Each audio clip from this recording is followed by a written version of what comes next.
नमस्कार दोस्तों, आशीष शर्मा क्लासेज में आपका फिर से स्वागत है।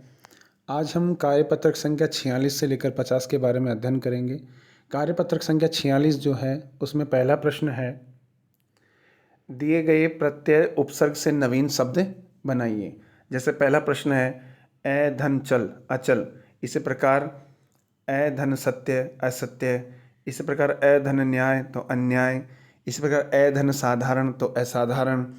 इस प्रकार समाज प्लस इक है तो इसमें प्रत्यय बना है तो इसमें सामाजिक हो गया। इसी प्रकार लोक धन इक लौकिक हो गया, विचार धन इक वैचारिक हो गया। इस प्रकार शरीर धन इक तो शारीरिक हो गया। दूसरा प्रश्न है प्रत्ययुक्त शब्दों को ढूंढकर गोला कीजिए। अब जिसके प्रत्यय आप जानते हैं, जैसे कि शब्द के अंत में जो जुड़कर अर्थ में परिवर्तन करता है उसको प्रत्यय कहा जाता है। अब इसमें हमने गोला किया वीरता, जनता, ईमानदार, पालनहार और दौड़ना, ये जो है वो सभी प्रत्ययुक्त शब्द हैं। तीसरा प्रश्न है दिए गए शब्दों में से उपसर्ग छांटकर लिखिए। तो अपमान है उसमें अप उपसर्ग है, कमजोर में कम उपसर्ग है, उपदेश में उप उपसर्ग है, प्रदेश में प्र उपसर्ग है, बाकायदा में बा उपसर्ग है और निर्धन में निर उपसर्ग है। इसी प्रकार चौथा प्रश्न देखिए, दिए गए शब्दों के साथ प्रत्यय जोड़कर नया शब्द बनाइए। जैसे ठंडा है ठंड है और आ जोड़ा तो ठंडा हो गया। इस प्रकार चिकना धन आहट है तो चिकनाहट हो गया। मामा धन एरा है तो ममेरा हो गया। धन वान है तो धनवान हो गया। लिख धन आई है तो लिखाई हो गया। चमक के धन ईला है तो चमकीला हो गया। शक्ति धन मान है तो शक्तिमान हो गया। जयपुर धन इया है तो जयपुरिया हो गया। सुन धन हरा हो गया तो सुनहरा हो गया। शक्ति धन शाली है तो शक्तिशाली हो गया। इस प्रकार जो है वो कार्यपत्रक संख्या हमने 46 जो है उसका हमने अध्ययन किया। अब हम देखते हैं कार्यपत्रक संख्या 47। कार्यपत्रक संख्या 47 में देखते हैं, आपको ये एक कहानी दी हुई है। इस कहानी को पढ़ करके नीचे जो है वो प्रश्न जो दे रखे हैं उनके आंसर आपको लिखना है। अब आप जो है वो कहानी को अच्छे से पढ़ लेंगे। और इसमें पहला प्रश्न है, साहिल शाम होने से पहले किसके घर पहुंच गया था। तो कहानी में बताया गया कि साहिल शाम होने से पहले रवि और सोनिया के घर पे पहुंच गया था। इसी प्रकार दूसरा प्रश्न है, ईंटों के भट्टे पर क्या क्या हो रहा था। तो कोई ईंट बना रहा था, कोई उन्हें भट्टे में डाल रहा था, कोई मिट्टी ला रहा था तो कोई ईंट सुखा रहा था। इसी प्रकार तीसरा प्रश्न है, ईंट बनाने में किन किन चीज़ों का प्रयोग किया जाता है। तो ईंट बनाने के लिए मिट्टी, पानी, भूसा, कोयला, लकड़ी, भट्ठा आदि का प्रयोग किया जाता है। चौथा प्रश्न है, दिए गए शब्दों के अर्थ लिखिए। तो खंडर है तो खंडर का मतलब उसे कहते हैं जो टूटा फूटा अर्थात जर्जर भवन। इस प्रकार ख है गूदना मतलब मिलाना। ग है इमारत मतलब भवन या मकान। घ है निर्माण मतलब बनाना।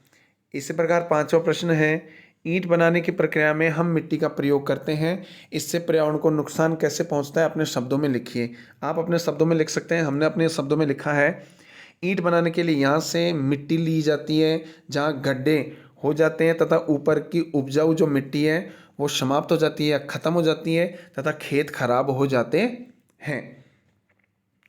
आगे छठा प्रश्न है, इसमें मिट्टी से ईंट बनती है, इनसे अलावा मिट्टी से जो और क्या क्या वस्तुएं बन सकती है उनकी सूचीबद्ध अपने को यहाँ पे लिखनी है।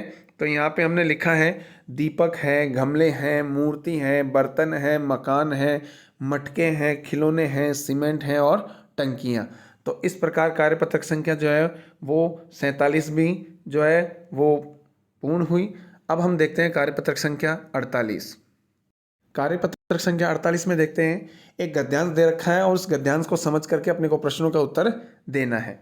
गद्यांश जो है वो आपके देखिए यहाँ पे दे रखा है, कोई परेशानी नहीं है, इसमें हम पढ़ लेंगे और पढ़ करके नीचे प्रश्नों का उत्तर देते हैं। तो इसमें पहला प्रश्न है, नीचे दिए गए प्रश्नों के सही उत्तर पर चिन्ह लगाना है। ब्रैकेट जो है, अंगों की गति किसके द्वारा होती है। तो अंगों की गति जो है वो मांसपेशियों के द्वारा होती है। इस प्रकार ब है, हम अपनी इच्छा अनुसार किसे सिकोड़ या फैला सकते हैं। तो इसका आंसर होगा मांसपेशियों को। इसी प्रकार स है, मांसपेशियों द्वारा कौन सी क्रियाएं की जाती है, तो इसमें चलना है, दौड़ना है, झुकना है, उठना है, जो भी दैनिक क्रियाएं होती हैं वे सभी जो हैं वो मांसपेशियों के द्वारा की जाती है। तो इसमें उपयुक्त सभी के हम ब्रैकेट में टिक लगा देंगे। दूसरा प्रश्न है, दिए गए प्रश्नों का उत्तर एक या दो पंक्ति में देना है। तो शरीर में कौन कौन सी क्रियाएं नियंत्रित और अनियंत्रित होती हैं। तो देखिए, नियंत्रित में उठना है, बैठना है, आना है, जाना है, खाना है, सोना है इत्यादि जो हैं वो नियंत्रित होती हैं। और जो अनियंत्रित हैं वो छींकना है, मलमूत्र का परित्याग करना है आदि जो है ये अपनी अनियंत्रित क्रियाएं होती हैं। आगे देखते हैं। ख है, हमें योगासन भी करना चाहिए, क्यों, लिखिए। योगासन हमारे मांसपेशियों को अच्छा व्यायाम देता है, एक अच्छा आकार देता है। ये हमारे दिमाग को शांत और एकाग्र करने में भी सहायता करता है। इसी प्रकार तीसरा प्रश्न है, वाक्यों में से विशेषण शब्द को छांटकर लिखिए। अब देखिए, मुझे सफ़ेद घोड़ा अच्छा लगता है, तो सफ़ेद और अच्छा ये इसके विशेषण है। दूसरा है, हलवाई ने 10 किलो लड्डू बनाए, तो 10 किलो ये इसका संख्यात्मक विशेषण है। पिताजी कुछ खिलौने लेकर आए, तो ये अनिश्चितवाचक कुछ विशेषण है। मुझे लाल गुलाब पसंद है, तो इसमें लाल जो है वो विशेषण है। इसी प्रकार अण है, कोटा के दशहरे में मेले में बहुत भीड़ थी, तो बहुत जो है वो यहाँ पर विशेषण है। इसी प्रकार ये कार्यपत्रक संख्या जो है वो 48 पूर्ण हुई। अब हम कार्यपत्रक संख्या देखते हैं 49। यहाँ पे कार्यपत्रक संख्या 49 दे रहा है, उसमें डायरी लेखन विधि का उपयोग करना है। अब नीचे दी गई डायरी में एक दिन का विवरण पढ़िए और आप भी अपने दिन का वर्णन जो है वो लिखिए। इसमें 1 जुलाई दिनांक लिख के 1 जुलाई 2023, समय शाम को 5 बजे। अब ये इसमें एक है ना जो एक दिवस का पूरा विवरण दिया है, तो इसमें आज का दिन उत्साह और खुशी का था। 45 दिन की छुट्टी के बाद मैं अपने दोस्तों के साथ स्कूल पहुंचा। वहाँ हम नई कक्षा 8 में बैठने वाले थे, इसलिए सभी दोस्त खुशी से फूले समा रहे थे। 45 दिनों की बोरियत के बाद दोस्तों के साथ मिलकर बहुत सारी बातें की। स्कूल पहुंचकर सभी गुरुजनों को प्रणाम किया और हमारे नए कक्ष में पहुंचे। स्कूल में प्रार्थना शुरू की, जिसमें मैंने छुट्टियों के दिनों के बारे में बताया। छुट्टियों में मैं मम्मी पापा के साथ उदयपुर घूमने गया था। प्रार्थना में मैंने उदयपुर की झीलों और किलों के बारे में भी बताया। इसके बाद सभी कक्षाओं में नई नई किताबों को देखा और पढ़ा। आज महेश ने कक्षा में अपने जन्मदिन पर मिठाई बांटी। हम सभी ने महेश को जन्मदिन की बधाई दी। स्कूल की छुट्टी होने के बाद वापस घर आ गया। अब हमने अपने विचार लिखे हैं। दिनांक जो है वो 27 अक्टूबर 2023 लिखा है। समय जो है शाम को 5 बजे। अब हमने देखा है आज का दिन बहुत ही उत्साह और खुशी और उमंग से भरा हुआ था, क्योंकि आज हमारी कक्षा के सभी बच्चे हमारे कक्षा अध्यापक जी के साथ जयपुर भ्रमण पर गए थे। सभी बच्चों का खुशी का ठिकाना नहीं था। हमने वहाँ जंतर मंतर, हवा महल, जयगढ़, नारगढ़ और जय बाण तोप इत्यादि देखे। उसके बाद हम सब घर पर आ गए। ये जो हैं वो हमने देखा कार्यपत्रक संख्या 49। अब हम कार्यपत्रक संख्या देखते हैं 50।